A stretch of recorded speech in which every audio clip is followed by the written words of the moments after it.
कभी कभी कोई घटना मनुष्य के जीवन की सारी योजनाओं को तोड़ देती है और मनुष्य उस आघात को अपने जीवन का केंद्र मान लेता है। पर क्या भविष्य मनुष्य की योजनाओं के आधार पर निर्मित होते हैं? नहीं। जिस प्रकार किसी ऊंचे पर्वत पर सर्वप्रथम चढ़ाने वाला उस पर्वत की तलाई में बैठकर जो योजना बनाता है, क्या वही योजना उसे पर्वत की चोटी तक पहुंचाता है? नहीं। वास्तव में वो जैसे जैसे ऊपर चढ़ता है, वैसे वैसे उसे नई नई चुनौतियां, नई नई विडंबनाएं, नए नए अवरोध मिलते हैं। प्रत्येक पथ पर वो अपने अगले पथ का निर्णय करता है। प्रत्येक पद पर उसे अपनी योजनाओं को बदलना पड़ता है। कहीं पुरानी योजनाएं उसे खाई में ना ढकेल दे। वो पर्वत को अपने योग्य नहीं बना पाता, वो केवल स्वयं को पर्वत के योग्य बना सकता है। क्या जीवन के साथ भी ऐसा ही है?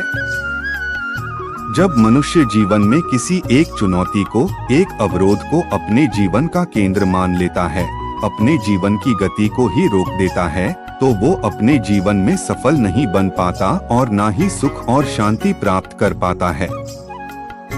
अर्थात जीवन को अपने योग्य बनाने के बदले स्वयं अपने को जीवन के योग्य बनाना ही सफलता और सुख का एकमात्र मार्ग नहीं।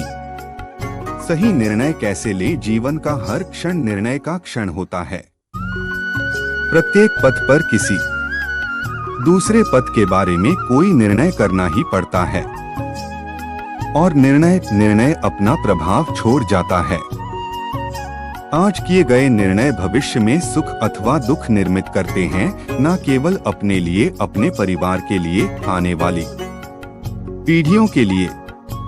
जब कोई दुविधा सामने आती है तो मन व्याकुल हो जाता है, अनिश्चय से भर जाता है।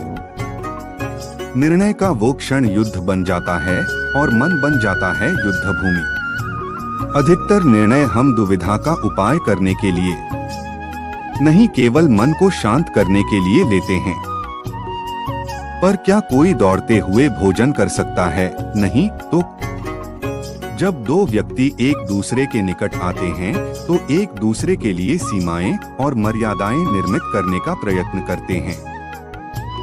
हम यदि सारे संबंधों पर विचार करें तो देखेंगे कि सारे संबंधों का आधार यही सीमाएं हैं जो हम दूसरों के लिए निर्मित करते हैं, और यदि अनजाने में भी कोई व्यक्ति इन सीमाओं को तोड़ता है तो उसी क्षण हमारा हृदय क्रोध से भर जाता है। किंतु इन सीमाओं का वास्तविक रूप क्या है? सीमाओं के द्वारा हम दूसरे व्यक्ति को निर्णय करने की अनुमति नहीं देते, अपना निर्णय उस व्यक्ति पर थोपते हैं।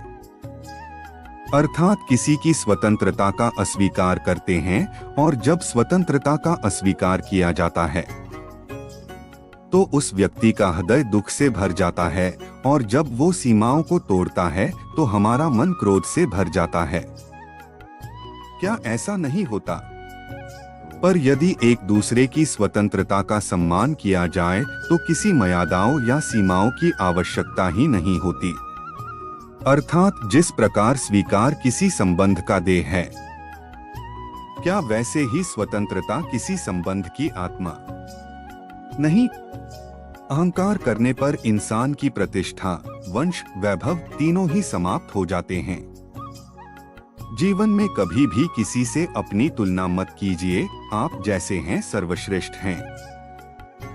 बुरे कर्म करने नहीं पड़ते हो जाते हैं और अच्छे कर्म होते नहीं करने पड़ते हैं।